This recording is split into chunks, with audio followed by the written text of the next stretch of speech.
Hi everyone, and welcome to my recap of Game 7 from the World Championship match.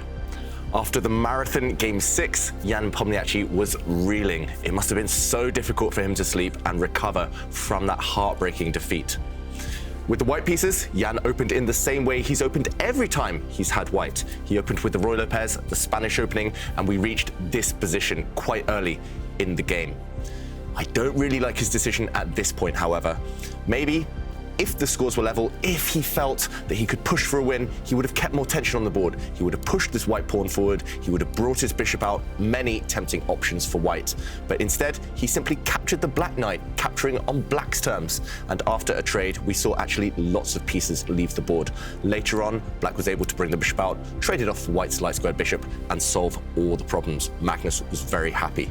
The final critical moment of this game actually arose on move 20, where in this position, white had two main options. This black pawn is weak, it's undefended, it's a backward pawn, and here Jan Nepomniachtchi brought his rook from the e-file over to attack this pawn on c7. This, however, allowed Magnus to completely liquidate and trade everything off. Now, black pushed the pawn, and we actually saw all of these four central pawns disappear, and soon the game did fizzle out to a draw. Instead, however, Magnus Carlsen himself mentioned that he was slightly worried, instead of this rook coming over, of the other rook coming over.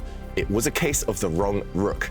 This would have kept a big difference in the position, because if Magnus wanted to do the same, if he pushed his pawn forward like he did in the game, then we would have seen some trades, and the difference is that the white rook in the middle guards this key central pawn.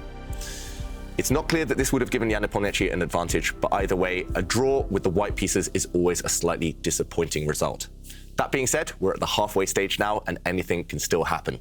Join us again tomorrow for Game 8, where Magnus has the white pieces and will surely be aiming for another victory.